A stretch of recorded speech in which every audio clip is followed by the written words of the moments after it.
Hello guys, and welcome back to the second part of this video, the doom of the SS United States. In this video we are going to talk about the ship construction, her maiden voyage and the operational life. And at the end of the video we will try to understand if this ship was a successful one or not, and as we will see together, it's not going to be an easy question. The source we are going to use for this part of the video is a book written in 1991 by the American naval historian William H. Miller. The book is the SS United States, the story of America's greatest ocean liner. As I said, it's not the newest book because it was written more than 30 years ago, but this is exactly what we need. A reliable source which is going to cover the initial stage of the operational life of the ship. And from this book we are going to have a lot of information that are not covered by any other source. So let's begin with the construction of the ship in this historical moment when America is deciding whether to build or not a troop transport ship. It was right at this moment, in the earliest days of the Cold War, that things began to change. The United States and the Soviet Union, who had stood side by side as allies during World War II, now found themselves staring at each other across the rubble of Berlin. Tensions were rising, and new global balance of power was taking shape. There was the cloud of possibly World War III lingering in the sky. That the Queen Mary and Queen Elizabeth had been such valuable troop transports, well, perhaps we need a troop transport of our own. And a little down the road, maybe we should be carrying the national flag on the commercial run to Europe. And so, under the Truman administration, they underwrote $80 million to build America's first superliner. 20 knots in reverse. Futuristic-looking two huge smokestacks, so sophisticated in things like fire safety. Everything was treated. She had a double engine room in case she should be torpedoed if she ever were a troop ship. A double piping, double electrical system. The Pentagon, which was paying most of the bill, said, we might need this ship one day to carry 15,000 plus soldiers. Her idea as a liner was more secondary. For their money, the Pentagon insisted on three prime ingredients for the United States: safety, speed, and quick conversion to a military troop ship. Her massive turbines were designed for aircraft carriers. The shipyard where the construction will begin is once again Newport News in Virginia, the same shipyard where the German Vaterland was converted into the Leviathan and where the SS America was built in 1939. The construction of the ship begins with her hull, built in steel inside the dry dock. Piece by piece, pre-assembled hull sections are joined together and the hull slowly begins to take shape. Construction starts from the keel and progresses upwards to the superstructure. Here we can see several phases of the initial stage of the build, such as the assembly of the bow or the installation of the funnels, which were built in modules and installed on the completed superstructure with cranes, or the ship's single mast, which would contain both the crow's nest and the radar antennas in this era of transition between old and new technologies. The launching ceremony of the Big U is quite unique. On the morning of the launch, the shipyard gates are opened, allowing guests, invitees, and government and US line dignitaries to enter.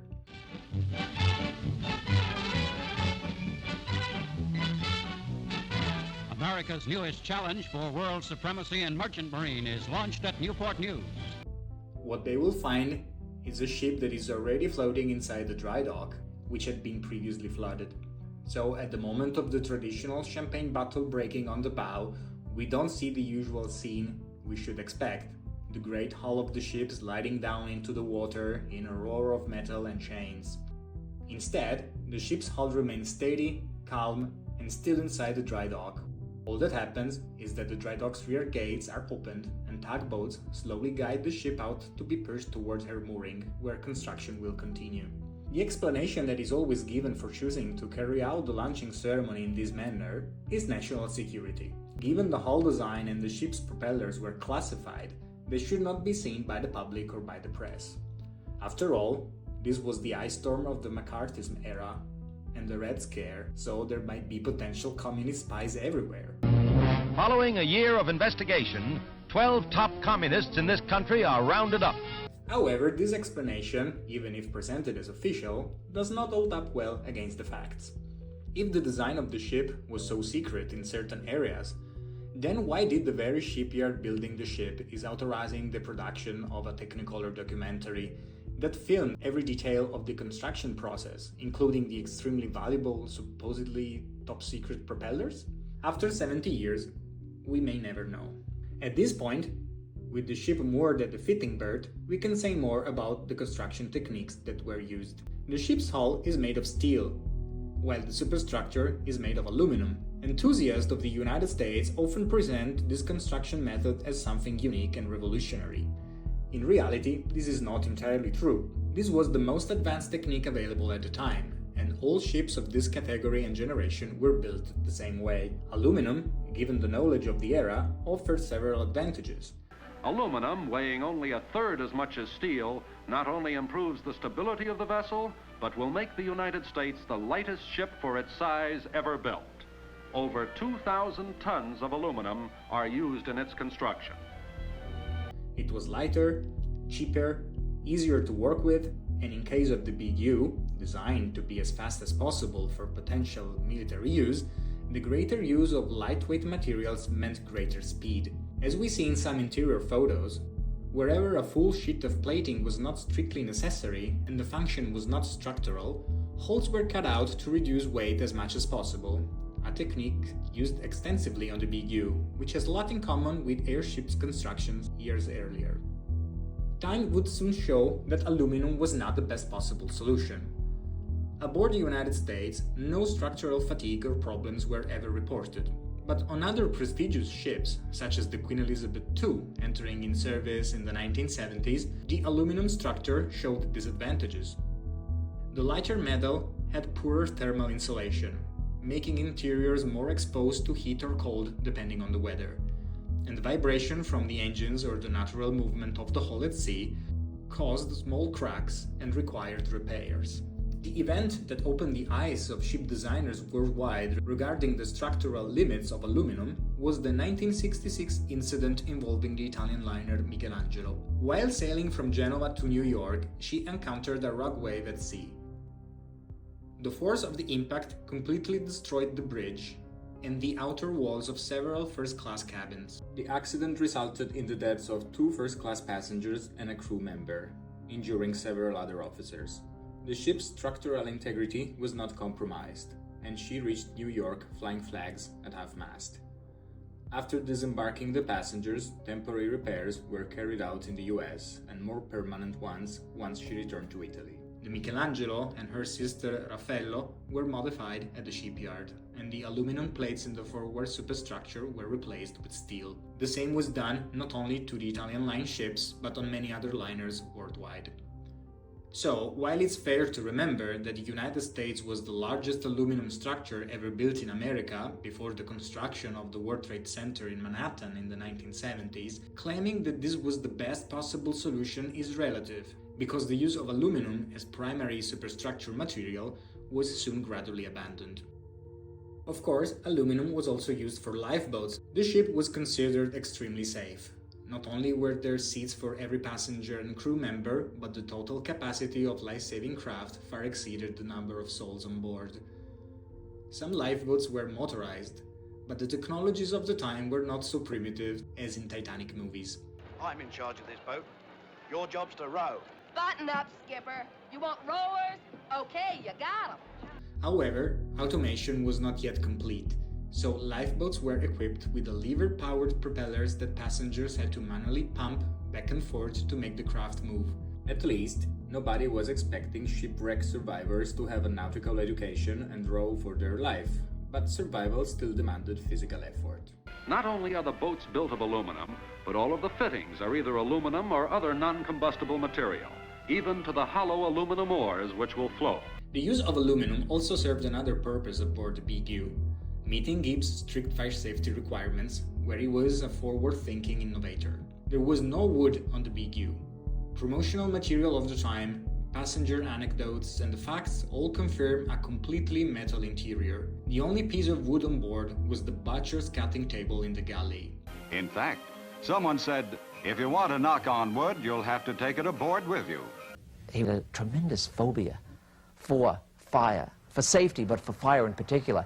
Anything that was flammable, he had the bedspreads treated, even the drapes, they were all fire resistant. He saw a crewman in one of the cabins with a wood-framed photograph of his family. He snatched up the photograph because no wood was permitted on board the ship and returned it the next day with an aluminum frame.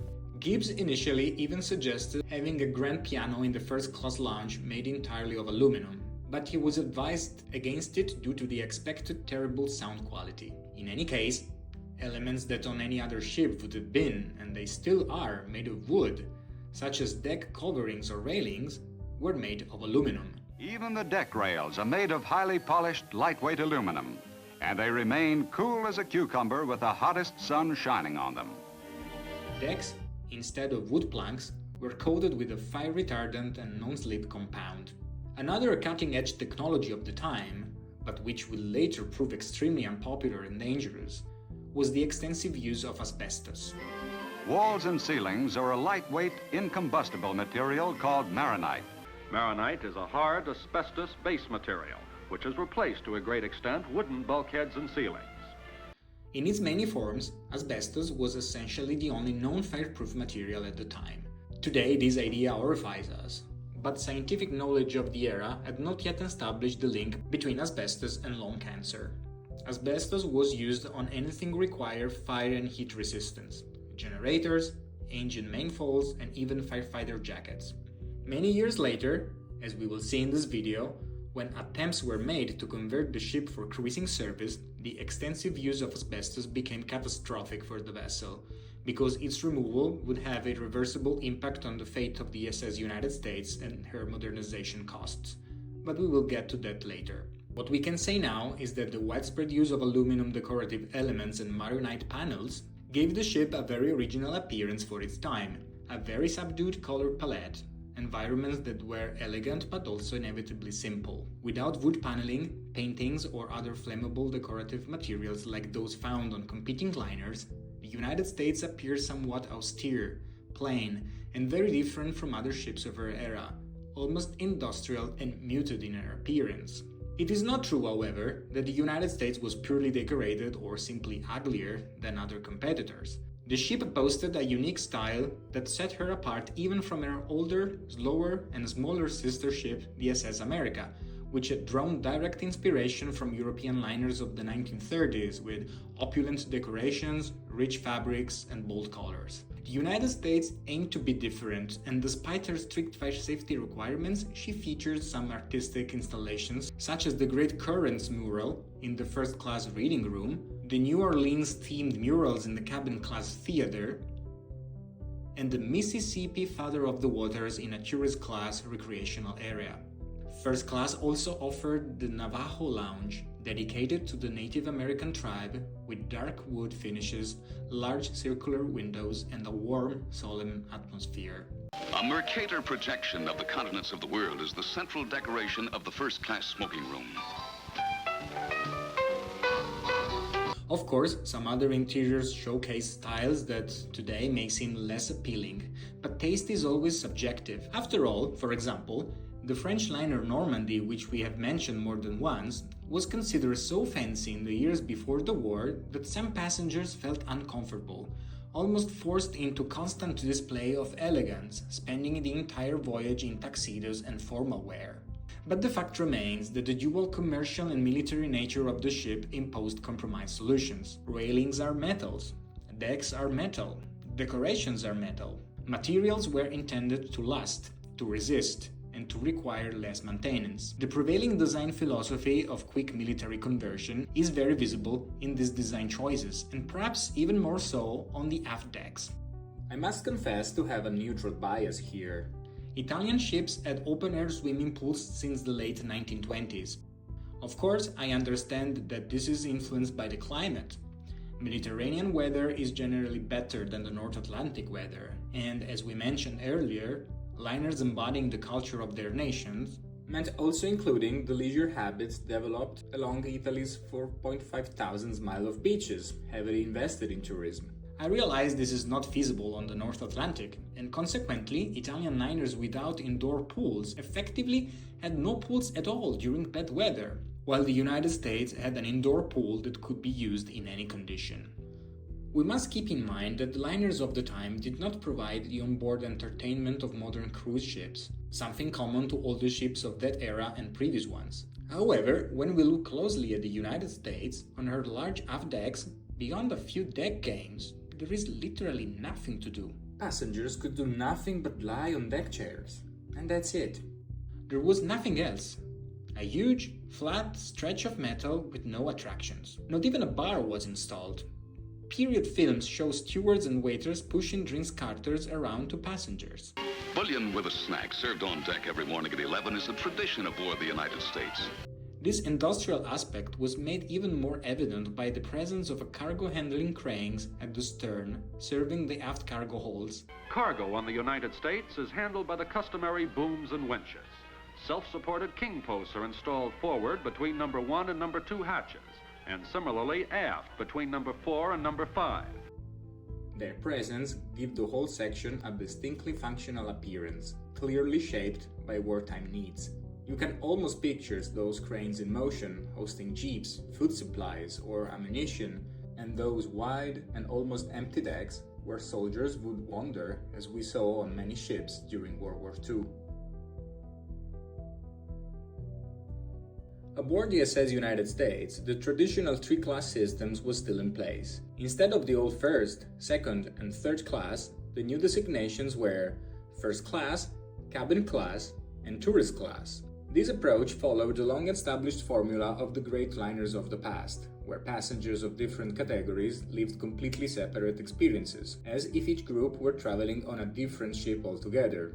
Corridors, lounges, dining rooms, and even the embarkation routes were designed so that the classes would almost never cross paths during the voyage. First class occupied the most desirable part of the ship, the upper decks, and especially the central area of the hull, where the motion of the sea was felt far less. Here were located the most spacious and modern cabins, furnished with elegant contemporary taste. The great majority of them were equipped with a private bathroom. Cabin class was an intermediate category that offered excellent comfort without extravagance. Passengers in this class enjoyed their own dedicated restaurant, well-appointed social spaces, and public rooms. Some cabins had private bathrooms, while others shared facilities with only a few neighboring rooms. The tourist class had its cabins in areas of the ship where the ship shape narrowed, and as a result, the available space was far less generous. Bathrooms were shared along the corridor, as had been standard practice up to that time. Tourist accommodations were also closer to large machinery spaces and technical areas of the ship, from which mechanical noise or crew activity necessary to the ship's operation could sometimes be heard.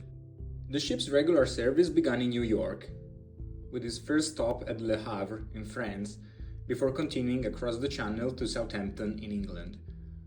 Occasionally, there could be an additional intermediate stop at Bremerhaven in West Germany, included only to facilitate the rotation of high-ranking military personnel and diplomatic staff into West Germany, one of the United States' political priorities in those years. The decision to choose as terminals the home ports of the Cunard line in Southampton and the French line in Le Havre was driven purely by marketing strategy, an intentional move to challenge the business of both companies and assert a dominant presence in the market. Once construction was completed, the ship underwent sea trials, a major test during which all onboard systems were put through their paces, especially her extremely powerful engines. Ready for her first trial at sea, superliner United States cautiously poked her way into the stream for her first trial run. Then, out to the open sea. There is footage of the sea trials, and naval officers were also on board during the tests. Much of what happened that day was classified and never revealed. How fast will she go? What is her speed? Even the men who built her won't say. But rumors leaked out, suggesting that the ship had reached 45 knots of speed. If we convert knots into land miles, it would appear that the ship reached 50 miles per hour. This means that if the Big U had been able to travel on any American highway in the 1950s, she would have gotten a speeding ticket. This insane speed was classified by the Navy because it was part of the secret of the ship as a Cold War weapon. So we need to be clear on this. During her commercial service, she was never intended to reach this speed again. In the first place, not to blow the secret. in the second place, not to waste this incredible amount of fuel. We have now reached the beginning of the ship's operational life. Her first assignment is to gather the crew in Newport News and then head to New York, where her first passengers will board for the inaugural voyage. It will, of course, be a very special journey. Officials from the US government, representative of the United States lines, actors, and various celebrities will be her first passengers. The huge proportions of the ship become apparent from the bridge, where an official welcome is extended by Mayor Impellitteri of New York to Commodore Harry Manning, who will command the vessel. America makes her bid for the Atlantic Blue Riband. In New York, the liner United States is ready for her maiden transatlantic crossing. For those who sailed on her, it will be a day long remembered. And there was such a crowd, and the ticker tape, and just the commotion. There was such exuberance as she left New York and headed for Europe. The maiden voyage of the SS United States was extraordinary. The ship smashed the transatlantic speed record. Many passengers stayed up all night, the night that the record was broken, drinking and dancing up and down this deck where I'm sitting now in conga lines, drinking out of the bottle. I mean, just incredible festivities. My grandfather, when the ship did officially break the record, he was up on the bridge with the captain and with some other dignitaries, and he was so proud. During the eastbound crossing from New York to Le Havre, the SS United States broke her transatlantic speed record, reaching the French port in 3 days, 10 hours and 40 minutes, with an average speed of about 35.59 knots. The American flyer lost quite a bit of paint racing through the waves at over 40 miles an hour. The first pull at the Blue Riband therefore occurred when she arrived in France. At this point, all that remained was to complete this effortless victory lap by crossing the English Channel and entering Southampton, where the news had already arrived. The anticipation was that of grand occasions, but it also carried the mixed feelings of the English, who were watching the ship that had taken their record sail into their port. Let us now try a small experiment, telling this triumphant story from the perspective of those who were defeated, the British. Listening to the newsreels that recount the same events from their point of view is at once both comic and tragic. It's like they were feeling it since her construction. The United States can be converted for military use, but her big ambition when she goes into service will be to break the transatlantic record set by the Queen Mary. There is a compulsive obsession with propping up, at least through rhetoric, the supremacy of the Queen Mary. Since the Queen Mary set her record 14 years ago, big advances have been made. The big ship, though smaller than Britain's Queen Elizabeth or Queen Mary, has fired the imagination of the American people. She's 28,000 tons smaller than the Queen Mary. Bragging about the size is always considered the first symptom of a wounded pride, but I wouldn't dwell on this too much. But what always goes unexplained is that the United States could not exceed certain dimension because she needed to fit through the Panama Canal in case of wartime redeployment in the Pacific.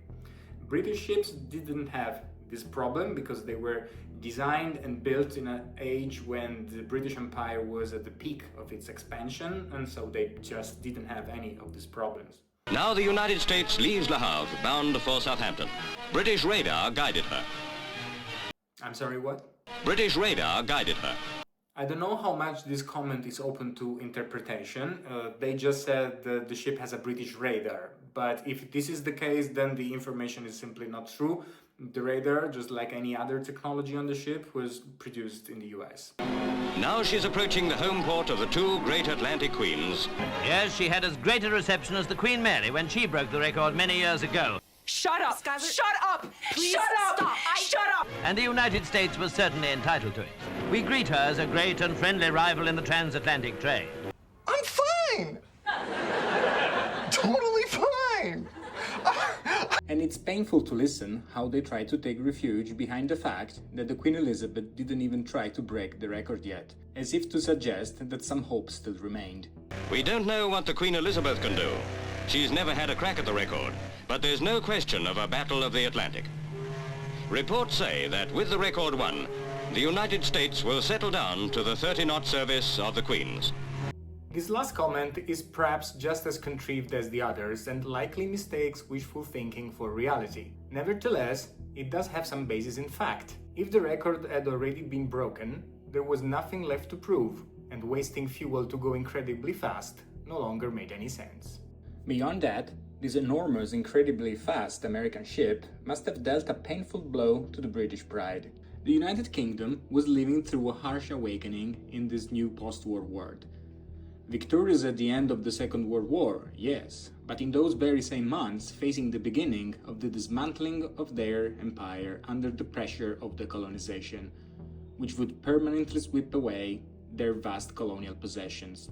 The loss of that empire struck at the heart of a long-standing British cultural belief, the inseparable bond between the Royal Navy and the merchant fleet, both seen as instruments for defending and holding together the empire. It must have been the hardest blow since 1773, when that group of American colonists, disguised as Native Americans, boarded British ships in Boston and dumped all the tea overboard. This made the tea unsuitable for drinking, even for Americans. Okay, I apologize about this last comment on the Boston Tea Party, which was a little bit uncalled for. Sorry. I hoped I was strong enough not to edit this block into the final version of the video, but apparently I was not this strong. The return voyage was also a record breaker. Heading westward now, bound for New York. This time, everybody suspected the United States was going to try to capture the record westbound too. The Big U reached the United States in 3 days, 12 hours and 12 minutes. A royal welcome awaits the new monarch in New York Harbor as she steams to her berth. In the 1930s, when the saga of the Blue Riband was in full swing, ships had absolutely nothing to display to show they had claimed the title until the awards ceremony was held and the Hells Trophy was officially presented. So, in 1933, when the liner Rex won it, the Italian lines showed real skill in marketing and propaganda. On board the ship, the tailors responsible for repairing and carrying of the flags began sewing a long blue riband, a real riband, 1 meter for every knot of speed the ship reached when breaking the record. The Rex broke the record sailing at 29 knots per hour and entered New York Harbor flying a 29-meter blue riband. This tradition was carried on by the ships that later won the title, such as the Queen Mary and the Normandy. The United States, proving it was no surprise that she would go on to win the title, clearly already had prepared this gigantic triangular blue pennant, which we see here proudly waving upon her mast on the arrival of New York, together with the Grand Pavois. Today, this pennant is still preserved at the Mariners Museum in Newport News. Afterwards, the award ceremony was held in the first-class dining room on the United States, and then, in classic New York tradition, the heroic parade was held along the Fifth Avenue. Once the well-deserved celebrations for the Blue Riband have come to an end, the ship begins her regular service, paired as a running mate with the SS America, forming this odd couple of ocean liners, one gigantic and extremely fast, and the other small and slower. In this story, Captain Manning leaves us just 1 year after. Command of the ship then passes to Captain John W. Anderson, who serves from 1952 to 1964, the longest command in the ship's history. After him, the captain for the last 5 years of the ship's service will be Leroy J. Alexanderson. It was the meeting between Captain Alexanderson and the historian William H. Miller that gave rise to the book we are following for this part of the video. Let's begin with a few interesting details. Of course, Captain Alexanderson is not a neutral witness. He was a man deeply in love with the ship, and it is quite meaningful to understand the mindset of the people of the era. Captain Alexanderson offers his completely unrestrained opinion on the never-ending argument about the ship's elegance and appearance, a matter that must already have been tremendously tiresome even back then. He said, "I liked the decor. People sometimes said it was too severe, almost austere, but to me it felt like a ship, not some imitation of a mountain lodge. She was unmistakably American." As a European, I honestly feel tempted to say that it's quite a pity that the ship didn't resemble a mountain lodge if that really was the American style. On the other hand though, if being unmistakably American meant not wasting time on frills and focusing more on results, then the debate ends decisively. the United States embodied the culture of her nation at the time. More from Captain Alexanderson. The food was also great. Americans often didn't understand European cuisine, and so they were more comfortable with American food. Many wealthy passengers, for example, didn't know what they were ordering on the gourmet French liners. What's wrong? I don't understand my food. On board, we gave substantial portion that so typified the European impressions of America. Abundance. Oh, look at all this leftover food. Are there still starving children in Europe? Try Southeast Asia, Ma. All right. On this last remark about Americans' ability to understand their food, it sounded to me like stand-up comedy material, but I swear, this is what an American captain said and it's on the book, so you can check yourself. Especially because being myself an Italian, I know how my people can be a pain in the neck on this very topic, so I would feel much more comfy with just move on. Let's continue with some more curiosities. For example, we've said many times that the passenger service divided travelers into classes, and that the only criterion for doing so was the price of their ticket. But considering this story takes place in the United States, and I mean the country, not the ship, before 1964, how did things work for black passengers? A particularly interesting story is that of a woman who, as a child, during the ship's operating years, traveled on the SS United States once, and who, as an adult, later became a collaborator and a member of the United States Conservancy. And perhaps it is best to hear, in her own words, how her voyage unfolded. Back in 1958, 5-year-old Roz McPherson and her family sailed to her father's new army posting in Europe. They had come from the segregated South. But McPherson discovered something remarkable on board. The ship was colorblind. You figure that's 1958. That was a big deal to us as a family from the South, because I would not have been frolicking in a pool in New Orleans, I can guarantee that. With the white kids With and white white kids families. and white families. Here my parents are dressed up in the lounge, sitting there with white people. We were really treated like regular human beings on this voyage. Another thing that struck me while gathering information for this video is this photograph. I found it in Miller's book. It comes from the private archive of Captain Alexanderson and shows a burial at sea. Burial at sea is a funeral rite practiced on ships since time immemorial, and even up through the Second World War and the Vietnam War it continued to be performed whenever military vessels, engaged in long operations without the ability to return to shore, had no way to disembark the bodies of comrades who died in service or from illness. The bodies were committed to the sea to prevent the spread of diseases on board. It is a solemn ritual, deeply rooted especially in the military world, and it is still possible today in the United States under certain conditions. What I would never expected, however, was to find this type of ceremony still in use on a passenger ship in 1964. What we see here is Captain Alexanderson reading, we don't know whether it is the gospel passage or a speech he wrote himself, and we do not know the identity of the person being buried at sea, because the book does not say. In any case, this was not the only death at sea. The first occurred in 1958 when a passenger fell overboard. It was never established whether if it was a suicide or an accident. The ship was immediately stopped and his body was recovered with a lifeboat, but the ship's speed, combined with the height of the deck from which the guy fell, proved fatal. Another case occurred in 1962 when Claude Jones died on board, a well-known jazz musician of the era who through various twists of fate ended up working on the United States as a steward, although he occasionally played with the ship's band. However, this photo does not refer to either of those two known cases.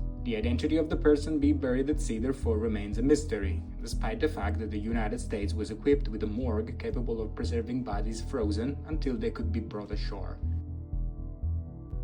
The operational life of the BDU wasn't always smooth. One of the great scourges that inflicted the most serious damage on the ship's service was something we learn about only from Miller's book, standing alone since no other source ever mentioned it. The strikes. They returned with a steady, almost inevitable rhythm, time after time. The first reported strikes occurred on September 30th, 1958. A scheduled crossing with 1,100 passengers was cancelled after a dispute involving masters, mates, and pilots. Angry passengers had to be rebooked on competitors' liners or over airplanes. Strikes continued through the 1960s, damaging the ship's reputation. Over time, ticket sales dropped permanently, even after disputes were settled. Between 1960 and 1961, for the first time, the ship's operating costs exceeded her ticket revenue. Competition from other lines and from passengers' air travel was the cause. Government subsidies had to be increased just to keep her running. In 1960, the Department of Commerce told the United States Lines it would not renew its contract for transporting military personnel to Europe, as we saw before. This decision cut passenger numbers even further. From that point, the company even stopped publishing passenger statistics in its press releases, since they had fallen too low. Meanwhile, the aging SS America raised the question of whether to retire her or build a new partnership for the Big U. The idea was to follow the same model once again, broad public participation combined with commercial management of the ship, keeping it ready to enter service in the event of a military deployment. The proposal was therefore submitted to the defense leadership, but they rejected it rather coolly, and with reasons that, from their standpoint, were unquestionable. Defense officials argued that new liners as troop ship would be no more than sitting ducks for Soviet bombers. After all, by 1960, technology had already advanced to the point where transporting troops by ship was obsolete. The Soviet had bombers capable of intercepting a vessel, especially one as defenseless as an ocean liner, and destroying it with ease. And of course, the Americans were capable of doing the same with any Soviet liner. It seems that only the very brief window of opportunity at the end of the 1940s made the military use of a liner still conceivable. Despite the best intentions, the basic idea aged with astonishing speed. At that time, SS America was becoming a burden. Talks began about converting her into a permanent cruise ship. There were even plans to prepare the Big U for more cruising, including a new outdoor pool to be built where the cabin-class dining room was, and a full refit of the cabin-class staterooms, which had no private bathrooms. But the cost was huge, estimated in $15 million in 1960 for the Big U alone. With ticket sales so low, the plan was abandoned.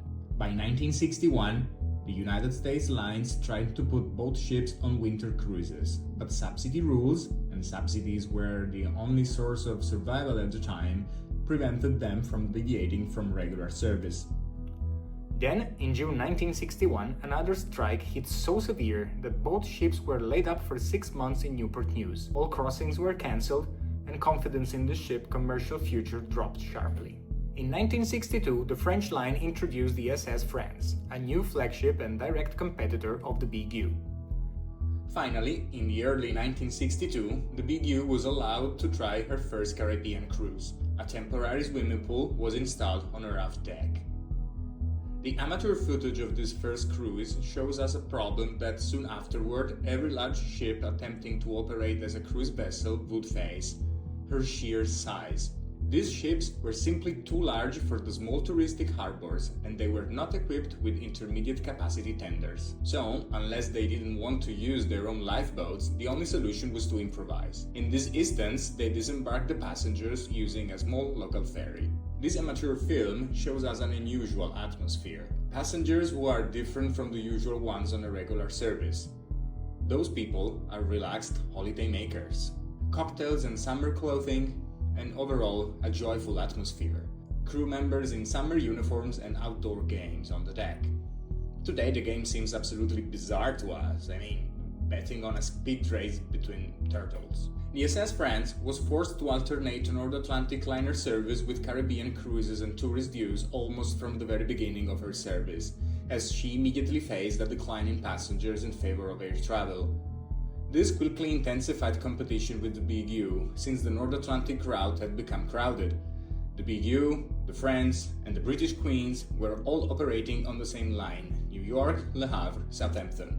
On September 14, 1963, just hours before a regular voyage, a violent strike broke out aboard the SS America, sparked by racial tensions over the use of a restroom. Once again, passengers were rebooked on competitor ships. The company this time had enough. The SS America was laid up for another 6 months and then sold to the Greek company Chandris. Refit for passenger service, she began a long new career as the SS Australis. In the spring of 1965, Italy's new twin liners Michelangelo and Raffaello entered service. On May 20, 1965, the SS Michelangelo made her first triumphant arrival in New York. 2 months later, on July 1st, another strike immobilized the Big U until August 26th, an entire summer at the anchor in the port of New York, accumulating financial losses, damage to her image, and incurring anchorage fees. The result was $3 million in lost profits and 9,000 passengers gone. In 1967, William Francis Gibbs passed away. With him went not only the ship's creator, but also the man who was always listened to whenever he tried to protect his creation from constant budget cuts and the rumors of decommissioning. The poor Big U no longer had her noble father. By the same year, the Queen Mary was retired.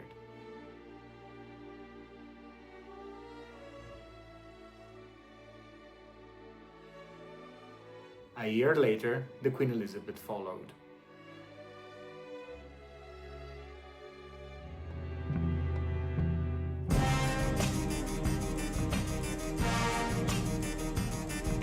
In any case, the world is moving on. New forms of mobility have taken hold in an irreversible way, and preserving ocean liners is certainly not anyone's top priority. Politics, peace and war are the priorities of this moment. The 2-year period of 1968 and 69 will ignite political and social contradictions across societies around the world. The United States of America is no exception. For Americans, 1968 got off to a bad start as nearly as January, when in Vietnam, the Tet Offensive erupted. A massive surprise attack launched by North Vietnamese and Viet Cong forces struck with enormous psychological and political impact in the United States. It took 3 months and a significant troop build-up to regain control, but the effort tore American society apart, convincing many that the war could not be won at an acceptable cost. Good evening. Dr. Martin Luther King, the apostle of nonviolence in the civil rights movement, has been shot to death in Memphis, Tennessee. My thanks to all of you, and now it's on to Chicago, and let's win there. Senator Kennedy has been shot. Is that possible? Is that possible? It could. Is it possible, ladies and gentlemen? It is possible. He has. Oh, my God. By the end of August 1968, a troubling shadow of conspiracy had fallen over the Democratic Convention in Chicago. During the political gathering outside the convention, police brutally charged at peaceful protesters. Mr. Chairman, most delegates to this convention do not know that thousands of young people are being beaten in the streets of Chicago. What are you trying to strong-arm stuff? He's an elected delegate. Chicago police are now in the aisles here with billy clubs clearing people out. This surely is the first time that policemen have ever entered the floor of a convention. In the United States.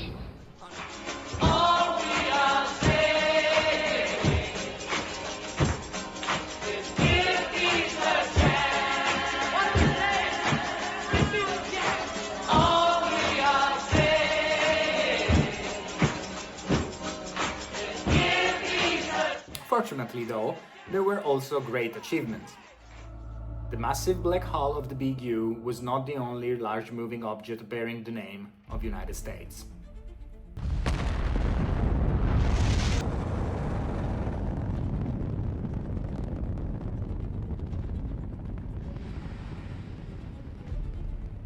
The American space program was reaching its peak after a decade of relentless success. One could say, with a hint of bitterness, that NASA was sending rockets to the moon more reliably than the Big U was crossing the Atlantic. From December 21st to the 27th, 1968, Apollo 8 orbited the moon, marking the first time humans circled the Earth's satellite. One small step for man, one giant leap for mankind. That same year, the Big U lost $11 million. In early November 1969, United States returned to New York from a crossing and disembarked the passengers. She proceeded to Newport News, where, as usual, an overhaul process began before resuming operations. This time, however, more extensive work was planned, as the ship was scheduled for 2 major cruises. A picture from those days shows large amount of material awaiting installation on board. New machinery, piping and structural components, possibly for additional passenger facilities such as an outdoor pool. What exactly was planned would never be known, because in the middle of that work, the long-feared news was finally made official. On November 7, 1969, the Big U was decommissioned. The work was halted halfway through. Paintbrushes were left sitting in their buckets. The entire crew was taken off the ship. Only the captain and his senior officers remained on board. Then, by Thanksgiving, they too were sent home. The repainting of her funnels was only half completed, and on her port side, she would be known for many years simply as the SS United, because the word States had been painted over and the finishing work was never completed. The Grand Cruise that was supposed to take place between Christmas and New Year's Eve 1970 was cancelled, and the tickets already sold were transferred to the Italian Leonardo da Vinci, which had by then firmly transitioned to cruising in the Caribbean. The ship was placed in mothballs, as the Navy calls it. Very few photographs exist of this time, and her epic story seemed to have come to an end forever. Her incredibly fast engines, her immensely powerful engine room, the very temple of her speed, would never be reactivated again.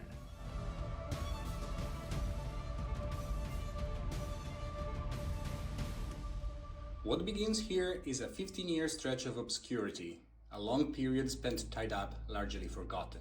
So it was a career full of ups and downs, and it's not easy to answer if the ship was successful or not, because the answer can be both yes and no depending on which criteria we use to answer. She sailed for 17 years, not exactly a spotless youth, but a vessel built to this standard could have kept going for many more years if only she had been modernized. Supporters often point out, sometimes quite proudly, that in 17 years of service not a single voyage has ever been cancelled or delayed because of a technical failure. And that's absolutely true. But guys, how many other sailings were cancelled because of strikes? From a passenger's point of view, what really mattered more? Perfectly reliable engines or a service that wasn't often disrupted by constant interruption, forcing people to delay the trip, wait days to board another ship, or give up and book a flight instead? Another major point of divergence from European shipping companies is the frequency and the timing of labor strikes. The 1960s certainly brought a new threat in the form of air travel, but European shipping companies during that decade still managed to survive, and in some cases even to grow a little. It wouldn't last long, but that final spark was real. In contrast, the Big U experienced her first major strike nearly 15 years earlier than her European counterparts. It is time to keep going with few more uncomfortable truths. What makes the United States incomparable with any other ship of our time is this dual nature of a military ship and a commercial ship in the same time. No other liner of our time needed to fight against the air travel and in the same time needing to prove her military worthiness to the militaries which are grunting for her subsidies. European liners also had subsidies, for sure, but they never have to prove their military worthiness. I'm referring to what happened in 1960, which is always overlooked, but in my opinion this is the turning point from where everything's starting to go south for the United States. When in 1960, the United States line proposed to the Pentagon the construction of another ship to replace the America, which was getting old at that time, as we said before, the Pentagon refused. Technologies went too far and transporting troops by ship was an obsolete concept. What goes untold in this is that this is not just the rejection of building a third ship. This is the military saying that those criteria are obsolete. And not only they don't want to build a third ship according to those criteria, but probably they are not even interested anymore in the ship they already have. That's the point. And we have indirect confirmation of this just checking reality. The 1960s is the decade where the US military involvement in Vietnam was probably the strongest. And nobody ever fought using the United States to carry troops to Southeast Asia. There is only one newsreel in which this idea is somehow mentioned. So efficient that she could transport an entire army division from San Francisco to Asia and return home without stopping for fuel, fresh water, or provisions. The rotation of military personnel was happening largely by planes. This episode alone seems to mark the final nail in the coffin for the very concept of moving soldiers by an ocean liner. Barely 8 years after entering in service, the US government was already labeling this very notion of keeping the Big U in such a role as obsolete. United States Lines, founded in 1921 to manage the German liners seized from the Kaiser and yet unable to keep virtually any of them in long-term service, also was a comparatively small shipping company. The company had just 2 ships, the Big U and the America. In the end, after the sale of the SS America to Chandris, the Big U was left alone on a route much like the Leviathan 30 years earlier. No running mate, in a business where European liners sailed at least in pairs. And this is why the strikes had such a catastrophic impact on the US lines, simply because the company didn't have any other ship to rebook passengers on, and no way to guarantee a minimum of service continuity. The Queen Elizabeth and the Queen Mary were only the largest ships in the Cunard fleet, which had at least a dozen passenger vessels in service, operating routes that spanned the entire world. In the 1950s, the Italian line also had a fleet of nearly 20 ships, including those operated by other lines within its conglomerate, such as Tirrenia, Adriatica, and especially the prestigious Lloyd Triestino. The Italian line, and forgive me if I linger on it a bit, but it's the reality I know best, also for reasons that I'll explain later, during the very years when US lines started struggling with labor strikes, ranked second in the world for the number of passengers carried annually between the Mediterranean and the North America, and first overall for connections to South America. Of course, Miller's book is not a business handbook for running a state-owned shipping company, and Commodore Alexanderson's comments, at which we smiled a bit earlier, are hardly gospel. But we have to work with the evidence available, and what that evidence shows is a ship whose management openly took pride in not being overly luxurious, so as not to resemble a floating mountain lodge. Let me show you some Italian promotional material to reflect on how differently our ships were marketed. It was a level of treatment that the poor Big U could hardly even dream of. Ogni nave dell'Italia ha un suo carattere e una sua personalità. Lo squisito gusto italiano ha creato arredamenti d'alta classe, una vera garanzia di comfort per i passeggeri di ogni categoria.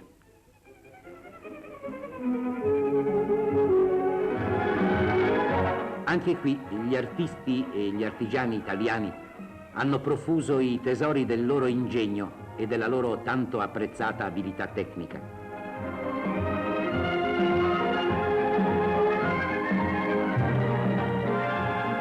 We smiled earlier, perhaps a bit mischievously, at those old British newsreels, but the Italian ones are no less fond in lingering on a few well-worn clichés.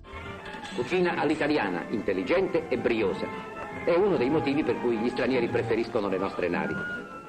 You might be tempted to think that such glowing language was just a peculiarity of the Italian press, but prepare to be surprised. An American newsreel of the time openly celebrated the Andrea Doria, a ship already immortalized by Hollywood itself, captured on movie alongside no other than Marlon Brando. Other ships plying the Atlantic may be larger or faster, but none can claim to be more beautiful. In her murals are reflected the painting and sculpture of the great Italian masters. Dominating the first-class lounge is a bronze statue of her distinguished namesake, Andrea Doria, a famed 16th century admiral and soldier of fortune. A great ship is more than a thing of steel and paneled wood. A great ship has a soul, has life, breathed into her by the painstaking artisans who make her a thing of beauty unique in all the world. Oh, so we learn now that it was possible to say that ships are more than steel and machinery, and they can have soul and beauty. Such a ship is the Andrea Doria. The Doria proves herself a lady, as efficient as she is beautiful. Winning over the American public was the Italian line's ultimate ambition. Millions of Italian Americans had helped keep Italy and its culture popular in the United States, and post-war economic recovery finally offered a chance to change the narrative, away from the painful story of emigration and toward the growing of mass tourism.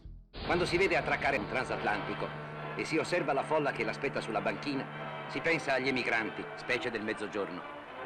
Ma poi ecco a sbarcare i turisti americani, reclute o veterani delle vacanze in Italia. In questi ultimi anni l'America ha capito meglio l'Italia, ne ammira il lavoro e la genialità.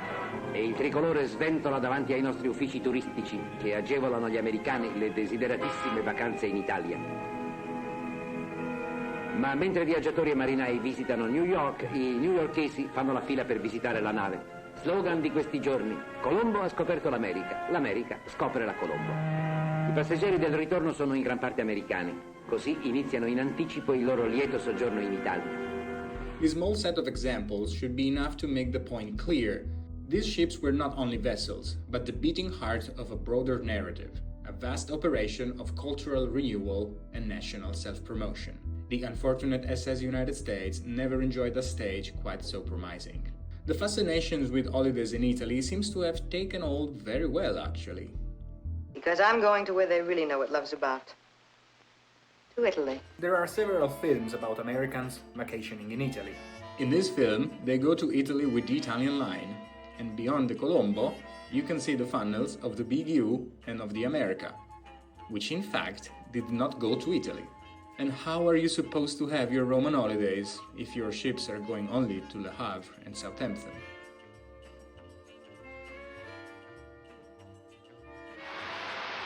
Marcello, come here! Hurry up! The 1960s, the years of La Dolce Vita and the Rome Olympics marked the last great spark of ocean liners travel. Another missing note in the story of the United States was her cultural promotion, something European companies embraced far more actively. For example, for the 1964 New York World's Fair, the French line brought the Mona Lisa to America, while the Italian line, on behalf of the Vatican City, which also was participating in the event, carried Michelangelo's Pietà to New York. And those were just two of the most spectacular examples. The list of commercial and promotional initiatives goes on and on. So, when all is said and done, it's time to ask ourselves one more blunt, straight-to-the-point question. Was it really realistic to challenge a market so firmly dominated by European lines, operating ships that were essentially floating art galleries backed by strong culinary tradition, using only the promise of speed and technical efficiency? When it comes to passenger flows, however, Americans did travel to Europe for some time aboard their own flagship. But true to their role as pioneers of modernity, they adapted sooner to air travel. Europeans, by contrast, were slower to give in to the airplane, but when they went to America, they did so aboard ships flying their own national flags. But let's not fool ourselves, because even European liners, Italian ships among them, they will go belly up eventually. They just took longer. Let's rewind the tape a few years to return to 1965, the year this photograph was taken in the port of New York. On the far right stands the Queen Mary, and on the far left the United States, both just a few years away from their retirement. But in the center, we see the two Italian twins, along with the French friends. What about them? The French line with the Friends and the Italian line with two twin ships put into service in the mid-1960s gigantic vessels still divided into three classes as in the 1920s, meant for regular service between America and Europe in an era about to be overtaken by airplanes, while the world of ocean travel instead was increasingly demanding leisure cruises. So the question is, what the hell were they thinking? The answer is simple. These ships were built and run by state-owned companies under direct control of their governments. Founded by taxpayers, they were operated with very little concern for public finances, profitability, or real usefulness. They were magnificent vessels, admired by sailors and loved by passengers, but from a business point of view, they were a complete financial disaster. In these very same years, the world of shipping was producing also ships of different categories, operated and designed by private companies that were far more responsive to market needs. Ships as the Eugenio Costa, the Oceanic, the Rotterdam, the Canberra, and many others of this generation were certainly born as ocean liners, but they were smaller, had lower operating costs, and they were immensely easier to convert for cruising because of their smarter design. These ships survived the decline of the ocean liners. and accompanied the industry through the transition toward mass cruising. They remained in service, in some cases for as long as 40 years, changing colors, flags, and ownership several times, and were ultimately scrapped only in the early 2000s. The importance of these ships in the creation of the modern cruise business was of enormous significance, because the innovations they introduced, both in terms of design and overall concept, helped to drive a decisive shift toward the future. Ships like the Friends or the Raffaello and Michelangelo were designed accordingly to old criteria, no longer suited to a new world. Those topics are very familiar to me because before finding them on history books, I've been listening to such stories all the time during my childhood when I was growing up. Because back then, in the early 70s, apparently I had my own guy in the business. My own father. My father was a young deck officer with the Italian line and was serving on a small ocean liner called Giuseppe Verdi, part of a class of 3 ships named after 19th century Italian composers. My father's ship served the South American route, a run on which he spent the best years of his 20s, carrying those experiences with him for the rest of his life, right up to today. Through his stories, I have first-hand accounts of how an even major global operator like the Italian line was actually starting to struggle. Smaller ships like my father's, operating on routes much longer than a simple Atlantic crossing, were still managing to survive quite well. In fact, the revenue from these smaller ships helped fill the massive financial holes opened by larger dinosaurs. One of the stories my father always tells me is what happened when they were meeting at sea with one of the 2 twins. It was customary by ships of the same company to greet each other over the radio, and when they were encountering them at sea, especially in the Strait of Gibraltar, when they were leaving or entering the Mediterranean and they were just passing each other very close, from my father's ship they were teasing them, asking through the radio, "Hi colleagues, Godspeed, blah blah blah, and how many passengers do you have? Because we are fully booked, we are subletting even our own cabins, what about you?" And the poor radio operator from the other side very sadly was answering, "Well, we have 300, maybe 400 passengers." For a ship with a capacity of nearly 1,800 passengers, carrying only 300 or 400 meant that there were more crew members than passengers. With these data, the scale of the disaster becomes more evident if we consider that fuel, food, and any kind of supplies on board the ship are calculated for a fully loaded vessel. Waste and speculation became an inevitable consequence of this problem. It was clear that under these conditions, the business was bound to fail. The fact that Raffaello and Michelangelo are so often photographed together tells the story. The old system of alternating ships on the same route no longer worked. Passengers' number had fallen too low to fill even one ship. National shipping companies, driven by pride and the need to survive, were doing their best to adjust to cruising with the assets they had. The Italian line launched an experiment known as Italian Line International Cruises, creating a bold joint venture with American tour operators and choosing, depending on the season, either New York or Florida ports like Miami as its own base. The idea was to deploy ships in the Caribbean itineraries, while the American tour operators handled the purely tourism-related side of the business. Structurally, the biggest issue of liners remained their original design. These ships were divided into classes, and their interiors were physically separated by staircases, bulkheads, and corridors to keep different passengers' categories apart. And even by softening or removing altogether these movement restrictions, the spaces still proved not to be efficient or comfortable. The Italian ships did have 3 swimming pools, one for each class, which was a revolutionary feature for the time and extremely useful for cruising conversion, but it was not enough. Ocean liners were built for a different kind of passengers. To work as cruise ships, they would have needed massive modernization and consequently massive costs. Costs were in fact the final nail in the coffin for the Italian Line International Cruises. As state-owned ships, they were required to sail at all the times under their own national flag, without conveniently adopting the flags of the countries whose waters they spend most of their time, as modern cruise ships do in order to pay lower taxes. As a result, much like military personnel, Italian crews were technically always on foreign missions and had to be paid the corresponding allowances, while the ships themselves were perpetually in foreign waters, drained by anchorage fees. Their powerful turbine engines burned enormous amounts of fuel, even at slow speeds, and it had to be paid in US dollars, adding exchange fees. And then there was the Italian food. Importing it by plane to Miami added yet another layer of expenses. Despite being beloved by American public, the Italian ships eventually had to leave the cruise business, ceding it to Carnival and other US operators, and return home to be decommissioned. The France was withdrawn for service in 1974 by decision of the French government, triggering a dramatic strike. The ship was anchored offshore, blocking the harbor of Le Havre, and her last passengers had to be taken ashore by lifeboats before she was laid up at an industrial pier. Raffaello and Michelangelo left service in 1975, after just 10 financially painful years of service.